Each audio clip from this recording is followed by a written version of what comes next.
Hi students, welcome to our channel. இந்த வீடியோவில் என்ன பார்க்க போகிறோம் அப்படின்னு சொல்லி பார்த்தீங்கன்னா 10th history 4th lesson the world after world war 2. இந்த லெசன் பெரிய லெசன் அப்படிங்கிறதுனால நிறைய பார்ட்டாக போட்டிருக்கேன். இப்போ நம்ம பார்க்க போகிறது செகண்ட் பார்ட். ஏற்கனவே நம்மளோட சேனலில் இந்த லெசனுக்கான ஃபர்ஸ்ட் பார்ட் அந்த எக்ஸ்ப்ளனேஷன் போட்டிருக்கோம். இது வரைக்கும் பார்க்கல அப்படின்னு சொன்னால் போய் பார்த்துக்கோங்க. இது செகண்ட் பார்ட்டுக்கான எக்ஸ்ப்ளனேஷன். சரிங்களா? The cold war rivalry between US and Soviet Union. Cold war அப்படின்னு சொல்லியிருந்தாலே அமெரிக்காவும் அதே மாதிரி சோவியத் ரஷ்யாவுக்கும் இடையில் ஏற்பட்ட வார் தான் கோல்டு வார் அப்படின்னு சொல்லலாம். அதாவது நேரடியாக ரஷ்யாவும் அமெரிக்காவும் போரில் ஈடுபடாமல் மறைமுகமாக பார்த்தீங்கன்னா யார் பெரியவங்க அப்படின்னு சொல்கிறதுக்காக ஏற்படுத்தப்பட்ட ஒரு முக்கியமான யார் பெரியவங்க அப்படின்னு சொல்கிறத காட்டுறதுக்காக நடைபெற்ற நிகழ்ச்சிகள் எல்லாமே கோல்டு வார் அப்படின்னு சொல்லுவாங்க. சரிங்களா? அது என்னென்ன இம்பார்ட்டன்ட் ஈவெண்ட்ஸ் இருந்துச்சு அப்படின்னு சொல்லி பார்ப்போம். Truman's policy of containment of communism. In 1948, the Soviet had established socialist governments in the countries of Eastern Europe had been liberated from the Nazis by the Soviet army. Soviet army இருக்குல்ல, Soviet army அப்படின்னு சொன்னால் Russia 1948 யூரோப்பில் Germany occupy பண்ணி வச்சுருந்த places எல்லாமே Nazis அப்படின்னு சொல்லி பார்த்தோன்னா ஜெர்மனி ஆக்குபை பண்ணி வச்சுருந்த பிளேசஸ்க்கு எல்லாமே இண்டிபெண்டன்ஸ் வாங்கி கொடுக்குறாங்க. சரிங்களா? அதுக்கடுத்து pursued the policy Truman's the president of USA pursued the policy of containment of communism. The Soviets were however determined not only in maintaining control of Eastern Europe but also keen in spreading communism worldwide. அதாவது இப்போ இவங்களை யூரோப்பில் இருக்கக்கூடிய கண்ட்ரீஸ்க்கு எல்லாமே யார் சுதந்திரம் வாங்கி தந்தாங்க அப்படின்னு சொல்லி பார்த்தீங்கன்னா சோவியத் யூனியன், அதாவது ரஷ்யா தான் வாங்கி தராங்க. ஸோ ரஷ்யா வாங்கி தரதுனால என்ன பண்ணுறாங்க அப்படின்னு சொன்னால் அங்கே கம்யூனிசம் அப்படிங்கிற தாட்டை பாலிசியை ஸ்ப்ரெட் பண்ண ஆரம்பிக்கிறாங்க. ஏன் அப்படின்னு சொல்லி பார்த்தீங்கன்னா ஸ்டார்டிங்லேருந்து அமெரிக்கா மாதிரி இவங்களும் பார்த்தீங்கன்னா கம்யூனிசத்தை ஃபாலோ பண்ணாத நாடுகளாக தான் யூரோப்பியன் கண்ட்ரிஸ் இருந்தாங்க. ஈஸ்டர்ன் யூரோப்பியன் கண்ட்ரிஸ் எல்லாமே ரஷ்யாவோட கண்ட்ரோல் கீழே இருக்கிறதுனால அவங்க கம்யூனிசம் கொள்கையும் பார்த்தீங்கன்னா ஸ்ப்ரெட் பண்ண ஆரம்பிக்கிறாங்க. சரிங்களா? Then cold war the rivalry developed after the World War II between US and USSR, and the repressive allies created tensions with the referred to as Cold War. They did not take resources to weapon. Insteadly, they waged war on political, economic and ideological fronts. அதாவது இந்த world war 2க்கு அப்புறமா அமெரிக்காவிலையும் அதே மாதிரி Soviet ரஷ்யாவிலையும் ஏற்படுத்தப்பட்ட முக்கியமான ஒப்பந்தங்கள், அதுக்கப்புறம் முக்கியமான அக்ரிமெண்ட்ஸ் எல்லாமே பார்த்தீங்கன்னா கோல்டு வார் அப்படின்னு சொல்கிறாங்க. ஏன் அப்படின்னு சொல்லி பார்த்தா உலக நாடுகளிடையே பார்த்தீங்கன்னா மிகப்பெரிய ஒரு பதட்டமான சூழ்நிலையை இது ஏற்படுத்துச்சு அப்படின்னு சொல்லலாம். ஏன் அப்படின்னு சொல்லி பார்த்தீங்கன்னா யார் பெரியவங்க அப்படின்னு சொல்லி காட்டும்போது ஏதாச்சும் ஒரு முக்கியமான பிரச்சனை ஏற்பட்டுச்சு அப்படின்னு சொன்னால் அமெரிக்காவும் தலையிடுவாங்க, அதே மாதிரி ரஷ்யாவும் தலையிடுவாங்க. ரெண்டு பேருக்கு பிரச்சனை ஏற்பட்டுச்சு அப்படின்னு சொல்லி பார்த்தா ரெண்டு பேரும் சண்டை பிடிச்சாங்கன்னா வேர்ல்டில் மிகப்பெரிய ஒரு நாடுகளாக இருக்கிறாங்க. அதுக்கடுத்து 3வது வேர்ல்டு வாரும் வரதுக்கு முக்கியமாக காரணமாக இருக்கலாம். சரிங்களா? இந்த மாதிரி பதட்டமான சூழ்நிலை தான் கோல்டு வார் அப்படின்னு சொல்கிறாங்க. இவங்க ரெண்டு பேருமே வெப்பனால் சண்டை போட கிடையாது. அதுக்கு மாறம் எக்கனாமிக் எய்ட் கொடுக்குறது, அதே மாதிரி மற்ற நாடுகள் பிரச்சனைகளை மூக்கு நுழைக்கிறது, இந்த மாதிரியான பிரச்சனைகள் மூலமாக ரெண்டு பேரும் பார்த்தீங்கன்னா அவங்களோட அதிகாரத்தை காட்ட நினைச்சதுனால இது கோல்டு வார் அப்படின்னு சொல்கிறாங்க. சரிங்களா? Then Marshall plan. The US conceived the Marshall Plan to bring these countries in Western Europe under the influence. The plan served to help the countries of Europe with American dollars to facilitate their yearly recovery from the destructions caused by the Second World War. அதாவது marshal plan எதுக்காக கொண்டு வராங்க அப்படின்னு சொல்லி பார்த்தீங்கன்னா European Nations எல்லாம் இருக்குல்ல, இப்போ யூரோப் தான் அமெரிக்காவுக்கும் அதே மாதிரி ரஷ்யாவுக்கும் இருக்கக்கூடிய முக்கியமான பிரச்சனை. யூரோப்பியன் கண்ட்ரிஸ் தான் செகண்ட் வேர்ல்டு வாரில் மிகப்பெரிய அளவில் பாதிக்கப்படைஞ்ச கண்ட்ரிஸ். இப்போ அவங்களுக்கு ஹெல்ப் பண்ணுறது மூலமாக அவங்க அந்த பிளேசஸில் நம்மளோட இன்ஃப்ளூயன்ஸை காட்டலாம் அப்படிங்கிறதுக்காக அமெரிக்காவும் ரஷ்யாவும் போட்டி போடுறாங்க. அமெரிக்கா என்ன பண்ணுறாங்க அப்படின்னு சொன்னால் மார்ஷல் பிளான் அப்படிங்கிறத கொண்டு வராங்க. இந்த மார்ஷல் பிளான் எதுக்காக அப்படின்னு சொல்லி பார்த்தீங்கன்னா அவங்களோட இன்ஃப்ராஸ்ட்ரக்சர், ஸ்கூல்ஸு, காலேஜஸ், அதேமாதிரி அவங்களோட இன்ஃப்ராஸ்ட்ரக்சர்ஸை டெவலப் பண்ணிக்கிறதுக்காக மார்ஷல் அப்படிங்கிறது பார்த்தீங்கன்னா நாங்கள் கடன் கொடுக்குறோம், நீங்கள் ஃபஸ்ட்டு உங்களோட கன்ஸ்ட்ரக்ஷன் ஒர்க்கை கம்ப்ளீட் பண்ணுறதுக்காக உங்களோட இன்ஃப்ராஸ்ட்ரக்சரை டெவலப் பண்ணுறதுக்காக நாங்கள் கடன் கொடுக்குறோம் அப்படின்னு சொல்லிட்டு அமெரிக்காவோட பிரசிடென்டாக இருக்கக்கூடிய மார்ஷல் முன் வர்றாரு. அதுதான் மார்ஷல் பிளான் அப்படின்னு சொல்கிறாங்க. சரிங்களா? தி United states was much concerned that poverty, unemployment and dislocations caused by the post-World War II period were increasing the appeal of communist parties in Western Europe. The Secretary of State George C. Marshall advanced the idea of European self-help program to be financed by the United States. 16 nations became the part of this program. Administrative and technical assistance was obtained through the Economic and Cooperation Administrations (ECA) at the United States. Marshall Plan funding ended இன் 1951. 1945 வந்துட்டு என்ன பண்ணுறாரு அப்படின்னு சொல்லிட்டு தான் sir George marshal அப்படிங்கிறது அமெரிக்காவோட பிரசிடெண்ட்டாக இருக்கிறார். இவர் என்ன பண்ணுறாரு அப்படின்னு சொன்னால், உங்களோட செல்ஃப் ஹெல்ப் ப்ரோக்ராம், அதாவது யூரோப்பியன் நேஷன்ஸ் உங்களை நீங்களே வளர்த்துக்கிறதுக்காக நாங்கள் வந்துட்டு ஃபண்ட் கொடுக்குறோம் அப்படின்னு செல்ஃப் ஹெல்ப் ப்ரோக்ராம் அப்படிங்கிறத வந்து சார் ஜான் மார்ஷல் வந்துட்டு கொண்டு வர்றாரு. கிட்டத்தட்ட 16 நாடுகள், யூரோப்பில் இருக்கக்கூடிய 16 நாடுகள், அதாவது ஃப்ரான்ஸு, இட்டாலி, ரஷ்யா, அதுக்கடுத்து ஸ்பெயின், போலாந்து, இந்த மாதிரி நாடுகள் எல்லாமே யூரோப்பியன் நேஷன்ஸ் அப்படின்னு சொல்லுவோம். அதில் இருக்கக்கூடிய 16 நாடுகள் அமெரிக்கா கிட்ட வந்துட்டு ஹெல்ப் வாங்குறாங்க, சரிங்களா. அதுக்கடுத்து வந்து பார்த்தீங்கன்னா இந்த சிஸ்டம் வந்துட்டு எப்போ எண்டுக்கு வருது அப்படின்னு சொல்லி பார்த்தீங்கன்னா 1951 மார்ஷல் பிளான் வந்துட்டு எண்டுக்கு வருது. Formation of military alliances. NATO அப்படின்னு சொன்னால் என்னென்னு பார்ப்போம். மிலிட்ரி அலையன்சஸ் அப்படின்னு சொன்னால் ராணுவ ஒப்பந்தங்கள், ராணுவ அக்ரிமெண்ட்ஸ் வந்து பார்த்தா நிறைய நாடுகளுக்கிடையே சைன் ஆகுது. அந்த மாதிரி சைன் ஆகக்கூடிய அக்ரிமெண்ட்ஸ்க்கு நேட்டோ, சீட்டோ அப்படின்னு சொல்லிட்டு நிறைய நேம் இருக்குது. அதெல்லாம் என்ன அப்படின்னு சொல்லிட்டு ஃபுல்லாக பார்ப்போம்.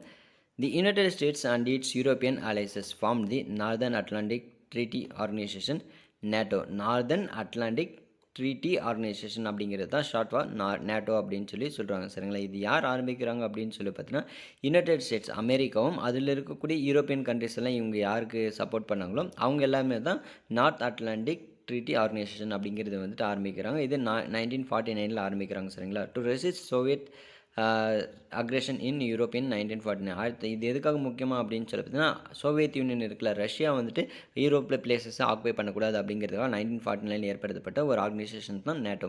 It was an inter state military alliances between the countries of North America and Europe. The major members of the countries included Canada, Belgium, Denmark, France, Iceland, Italy, Luxembourg, the Netherlands, Norway, Portugal and the United Kingdom.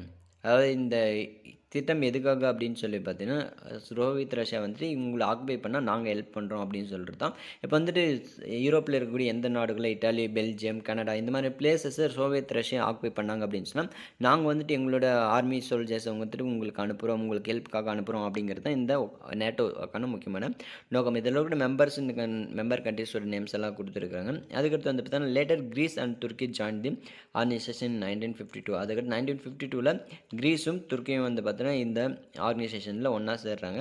Germany joined the NATO in 1955. The chief objective of NATO was to peace and security of North Atlantic region. அதாவது 1955 Germany வந்து பார்த்தீங்கன்னா இந்த NATO ஆர்கனைசேஷனில் ஒன்றா சேர்றாங்க. இந்த ஆர்கனைசேஷனோட முக்கியமான நோக்கம் என்ன அப்படின்னு சொல்லி பார்த்தா அமைதி, அதாவது அந்த யூரோப் நேஷன் வந்து பார்த்தீங்கன்னா அமைதியை கொண்டு வரணும் அப்படிங்கிறது தான் இந்த நேட்டோட முக்கியமான நோக்கம். அதுக்கடுத்து சீட்டோ அப்படின்னு சொன்னால் சீட்டோ ஆர் மணிலா பேக்ட் அப்படிங்கிறது 1954 வந்துட்டு சைன் ஆகுது. பேக்ட் அப்படின்னு சொன்னால் அக்ரிமெண்ட். சீட்டோ பேக்ட் வந்துட்டு எதுக்காக ஏற்படுத்துகிறாங்க அப்படின்னு சொல்லி பார்ப்போம்.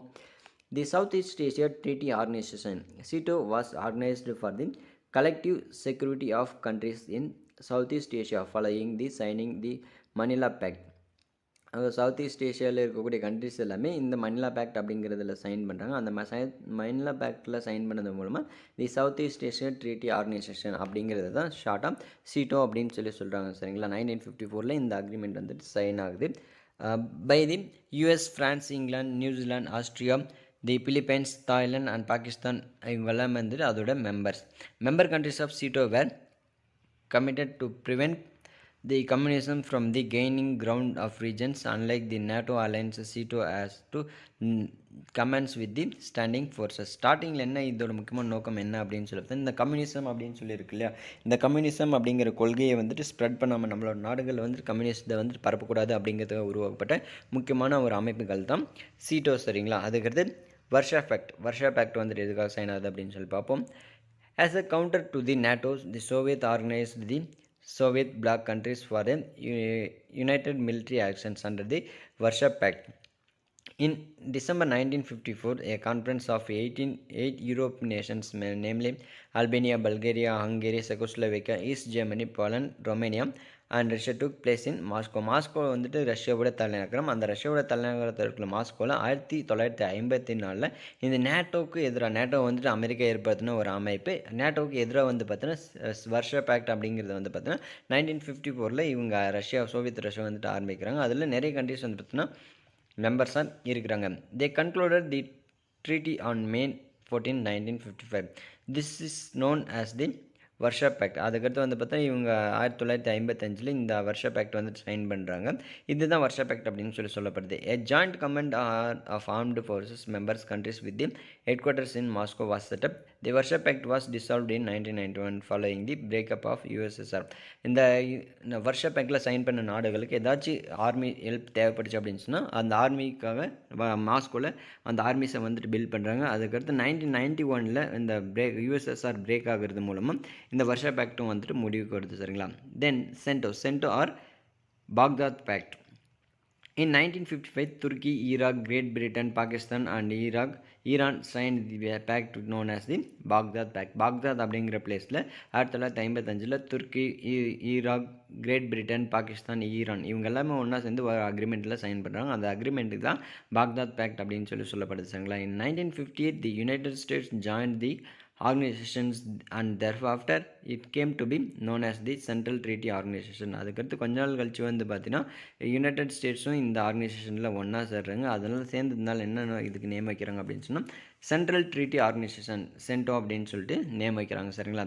This treaty was open to any Arab nations desiring peace and security in the region. CENTO was dissolved in 1979. அதாவது இந்த அரபு கண்ட்ரிஸ் எல்லாம் இருக்குது, ஈரான், ஈராக், ஆப்கானிஸ்தான், குவைத் இவங்கெல்லாம் இருக்காங்களா, இவங்கெல்லாம் வந்து பார்த்தீங்கன்னா அரபு கண்ட்ரிஸ் அப்படின்னு சொல்லப்படுது. இந்த அரபு கண்ட்ரீஸில் யார் வேணாலும் இந்த சென்டோ அப்படிங்கிற ஆர்கனைசேஷனில் ஒன்றா செல்லாம் அமைதியை விரும்புகிற நாடுகள் எல்லாமே. 1979 இந்த சென்டோ வந்துட்டு முடிவுக்கு வருதுங்க. சரிங்களா? தென் கொரியன் வார் வந்துட்டு எப்படி ஏற்படுச்சு அப்படின்னு சொல்லி பார்ப்போம். Korean war mat the gold war really hot since Korea was the partitioned as north and south in 1945. Korea இருக்குல்ல, இப்போவுமே நார்த் கொரியா சவுத் கொரியா அப்படின்னு சொல்லிட்டு ரெண்டாக தான் இருக்குது. பட் ஸ்டார்டிங்கில் 1945 முன்னாடி வரைக்குமே வந்து பார்த்தீங்கன்னா கொரியா வந்துட்டு ஒரே ஒரு நாடாக தான் இருக்குது. அதுக்கப்புறம் 1945 சவுத் கொரியா நார்த் கொரியா அப்படின்னு சொல்லிட்டு ரெண்டாக பிரிக்கப்படுது. இந்த சவுத் கொரியா பிரச்சனை வந்து கொரியன் வார் வந்து பார்த்திங்கன்னா ஃபஸ்ட்டு இந்த கோல்டு வார் அமெரிக்காவுக்கும் ரஷ்யாவுக்கும் இடையில் இருக்கக்கூடிய கோல்டு வார் முழுக்க நேரடியாக காலத்துக்கு கொண்டு வந்துச்சு அப்படின்னு சொல்லலாம்.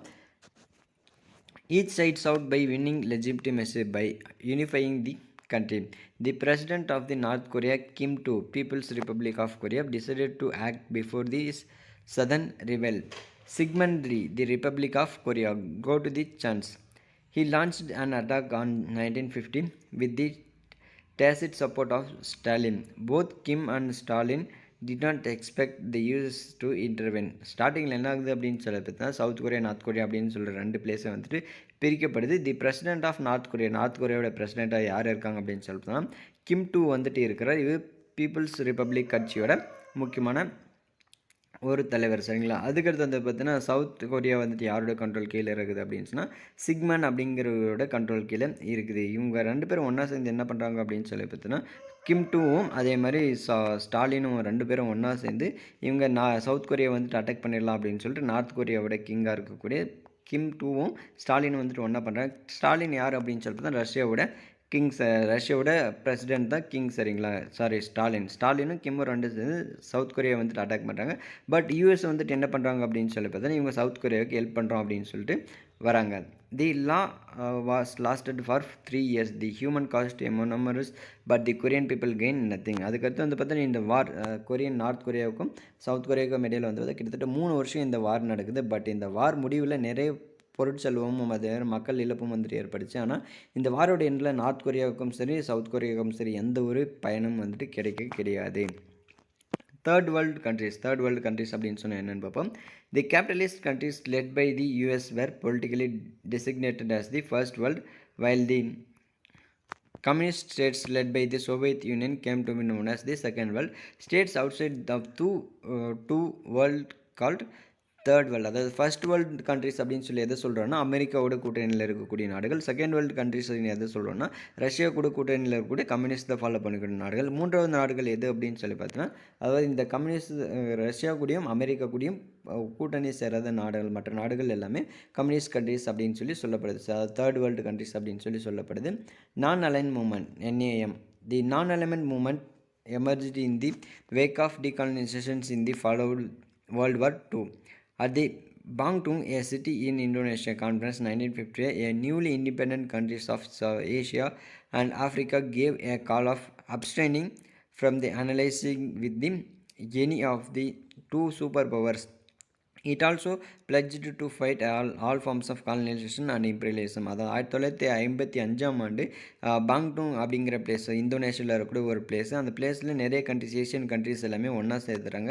எதுக்காக அப்படின்னு சொல்லி பார்த்தா, நீங்கள் சுதந்திரத்தை விரும்பக்கூடிய நாடுகளாக இருந்தீங்கன்னா, இந்த 1945க்கு அப்புறமா சுதந்திரம் அடைஞ்ச நாடுகள் எல்லாமே மறுபடியும் நீங்கள் காலனைசேஷன் ஆகக்கூடாது அப்படின்னு சொன்னால், நீங்கள் எல்லாருமே எங்கள் கூட ஒன்றா சேரணும் அப்படின்னு சொல்லிட்டு ஒரு மாநாட்டை வந்து நடத்துகிறாங்க. அதில் நிறைய கண்ட்ரிஸ் வந்து பார்த்தீங்கன்னா இதில் ஒன்றா சேர்றாங்க. அதை உங்களுக்கு ஏற்படுத்தின ஒரு முடிவு என்ன அப்படின்னு சொன்னால் நான் அலைன் மூமெண்ட் அப்படின்னு சொன்னால் அணி சேரா இயக்கம். அதாவது ரஷ்யா கூடயும் அமெரிக்கா கூடயும் நம்ம எந்த சைடும் வந்துட்டு அணி சேரக்கூடாது அப்படிங்கிறது இந்த நான் அலைன் மூமெண்ட்டோட முக்கியமான நோக்கம். சரிங்களா?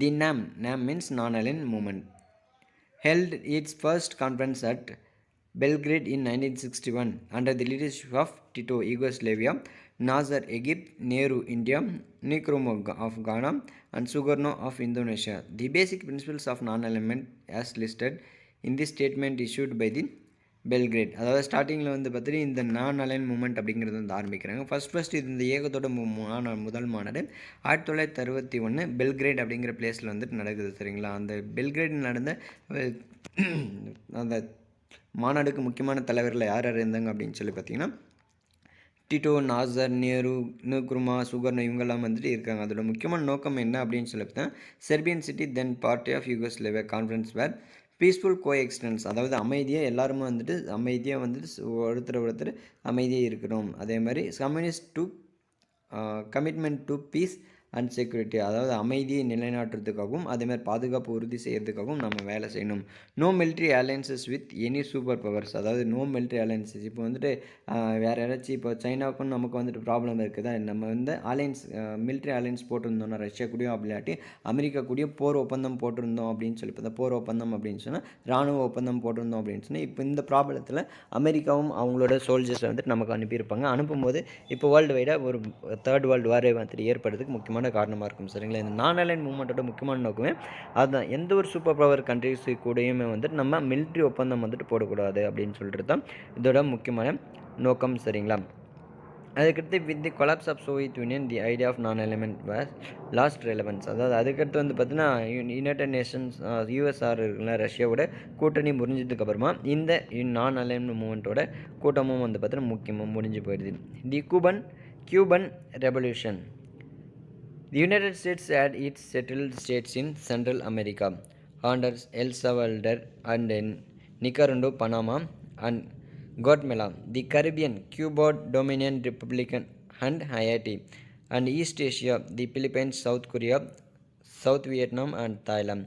இந்த யுனைடெட் ஸ்டேட்ஸுக்குள்ள அமெரிக்கா வந்து பார்த்தீங்கன்னா அவங்களோட சேட்டலைட் ஸ்டேட்ஸ் வந்துட்டு அப்படின்னு சொல்லலாம், அவங்களோட குடியேற்ற நாடுகள் அப்படின்னு சொல்லலாம். அவங்களோட கண்ட்ரோல் எல்லாமே கியூபா, அதுக்கடுத்து ஹாண்டர்ஸ், எல் சால்வடார் இந்த பிளேசஸ் எல்லாமே அவங்க என்ன முடிவு எடுக்கணும்னாலும் அமெரிக்கா முடிவு எடுக்கிறது தான் அவங்களோட கடைசி முடிவாக இருக்கும். அதனால் அவங்க என்ன செயல் செஞ்சாலுமே அமெரிக்காவோட சப்போர்ட் இருந்தால் தான் செய்ய முடியும் அப்படிங்கிற அளவுக்கு அமெரிக்கா வந்துட்டு அங்கே ஒரு இன்ஃப்ளூயன்சிவ் ஒரு கண்ட்ரியாக வந்துட்டு இருக்குது. சரிங்களா? அதுக்கப்புறமா the East States were governed by ruling groups made by the military personnel, landed and gently occasionally of the local capitalist. அங்கே இருக்கக்கூடிய லோக்கல் முதலாளித்துவ கேபிட்டலிசத்தை ஃபாலோ பண்ணக்கூடிய லீடர்ஸால் இந்த நாடுகள் எல்லாமே ரூல் பண்ணப்பட்டு வந்திருக்கு. சரிங்களா? After Castro took power to the US owned oil refineries on the island refused to process Russian oil.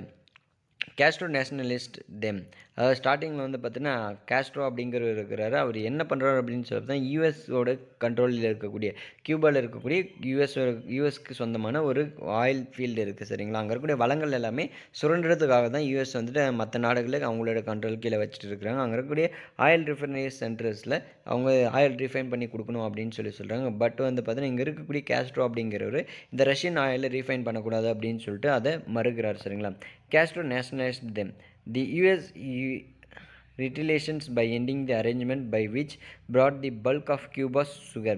Castro nationalized the US-owned sugar companies and ended the monopolies in electricity and telephones. All this gravely threatened American economic interest. இவங்க வந்து பார்த்தீங்கன்னா அவங்களுக்கு தேவையான sugar சரி, அவங்களுக்கு தேவையான telephone சரி, அவங்களுக்கு தேவையான எலக்ட்ரிசிட்டியும் சரி கியூபாவில் இருந்து அவங்களுக்கு அமெரிக்காவுக்கு எக்ஸ்போர்ட் பண்ணப்பட்டுருச்சு. சரிங்க? இப்போ வந்துட்டு இவங்க கியூபாவில் இருக்கக்கூடிய லீடரான கேஸ்ட்ரோ என்ன சொல்கிறாரு அப்படின்னு சொல்லி பார்த்தீங்கன்னா எங்களோட நாட்டிலேருந்து எடுக்கக்கூடிய வளங்கள் எல்லாமே எங்களோட நாட்டு மக்கள் கூட வளர்ச்சிக்காக தான் பயன்படும். மற்ற நாடுகள் வந்துட்டு வந்துட்டு இதை சுரண்டக்கூடாது அப்படின்னு சொல்லிட்டு அதெல்லாம் கட் பண்ணி விடுறாரு. இதனால் அமெரிக்காவுக்கு தேவையான சுகரும் சரி, அமெரிக்காவுக்கு தேவையான எக்கனாமிக் எய்டும் வந்துட்டு கிடைக்காதுன்னா அமெரிக்கா வந்துட்டு எக்கனாமிக்கல் ரொம்பவே சஃபர் ஆகுது சரிங்களா. Cuban missile crisis. மிசைல் அப்படின்னு சொன்னால் ஏவுகணை பிரச்சனை. கிரிசிஸ் அப்படின்னு சொன்னால் பிரச்சனை. கியூபாவில் இருக்கக்கூடிய ஏவுகணை பிரச்சனை என்ன அப்படின்னு சொல்லி பார்ப்போம். இன் April 1961 by landing an army of Cuban exile on his island of Bay of Pigs, the US bombed Cuban airfields with the objectives overthrowing a கேஸ்ட்ரோஸ் regime. அதாவது கேஸ்ட்ரோ தான் அங்கே இருக்கக்கூடிய மக்கள்லாம் ஒன்று திரட்டி நீங்கள் அமெரிக்காவுக்கு எந்த வளங்களையும் கொடுக்கக்கூடாது, நீங்கள் அவங்களோட கம்பெனியில் வேலை செய்யக்கூடாது அப்படின்னு சொல்லிட்டு எல்லாம் சொல்கிறாரு. இதனால் கியூபாவில் ஒரு கேஸ்ட்ரோ அப்படிங்கிறவரோட ரூலிங் தான் இருக்குது சரிங்களா. அதை எதிர்த்து 1961 அங்கே இருக்கக்கூடிய ஐலாண்ட்ஸ், அதே மாதிரி அங்கே இருக்க கியூபா அப்படிங்கிறது ஒரு குட்டி தீவு சரிங்களா. அங்கே இருக்கக்கூடிய ஐலாண்ட்ஸ்லையும் சரி, அங்கே இருக்கக்கூடிய கடற்கரை பகுதிகளில் மிகப்பெரிய அளவில் பாம்பு தூக்கி போகிறாங்க. எதுக்காக அப்படின்னு சொல்லி பார்த்தா கேஸ்ட்ரோவோட ஆட்சியை வந்துட்டு தூக்கி எறியணும் அப்படிங்கிறதுக்காக தான். US worship surrounded Cuba. Kennedy government had received the intelligence that USSR was secretly installing nuclear missile in Cuba. அதுக்கடுத்து வந்து பார்த்தீங்கன்னா கெனடி கவர்மெண்ட் வந்துட்டு அவருக்கு வந்துட்டு ஒரு சீக்ரெட்டான ஒரு இன்ஃபர்மேஷன் வருது. என்ன அப்படின்னு சொல்லி பார்த்தோம், யூஎஸ்எஸ்ஆர் அமெரிக்கா வந்து பார்த்திங்கன்னா சீக்ரெட்டாக அவங்களோட நியூக்ளியர் மிசைல்ஸ் ஏவுகணையை வந்து கியூபாவில் நிறுவ போகிறதா வந்துட்டு அவருக்கு நியூஸஸ் கிடைக்கிது சரிங்களா. Finally the Soviet president Khrushchev agreed to withdraw the missiles and thus the missile crisis was diffused. அதுக்கடுத்து வந்து ஃபைனலாக சோவியத் பிரசிடெண்ட்டாக இருக்கக்கூடிய குருசோ வந்துட்டு வராரு. இவங்க கியூபாக்கு ஹெல்ப் பண்ணுறதுக்காக ரஷ்யா வந்துட்டு வருதுங்க சார். ரஷ்யா வந்த உடனே அவர் வந்து பார்த்தீங்கன்னா அவரோட மிசைல்ஸை வந்துட்டு நாங்கள் கொடுத்து உங்களுக்கு ஹெல்ப் பண்ணுறோம் அப்படின்னு சொல்லிட்டு இது பண்ணுறாரு. Eventually the two sides reached an agreement. The Soviet Union removed the missiles from Cuba and understanding that US would never invade Cuba again. அதுக்கடுத்து வந்து பார்த்தீங்கன்னா யூஎஸ் வந்துட்டு ரஷ்யா வந்துட்டு கியூபாக்கு ஹெல்ப் பண்ண வந்ததுனால அமெரிக்காவுக்கும் ரஷ்யாவுக்கும் இடையில வந்துட்டு இப்போ நேரடியாக போர் வருது. போர் வரும்போது சரி ரெண்டு பேரும் நம்ம சமாதானம் போயிடலாம், நானும் கியூபாவில் மிசைலில் வைக்க மாட்டேன், நீனும் கியூபாவில் மறுபடியும் போர் தொடுத்து வரமாட்டோம் அப்படின்னு சொல்லிட்டு அமெரிக்காவுக்கும் ரஷ்யாவுக்கும் இடையில வந்துட்டு ஒரு ஒப்பந்தம் சைன் ஆகுது சரிங்களா.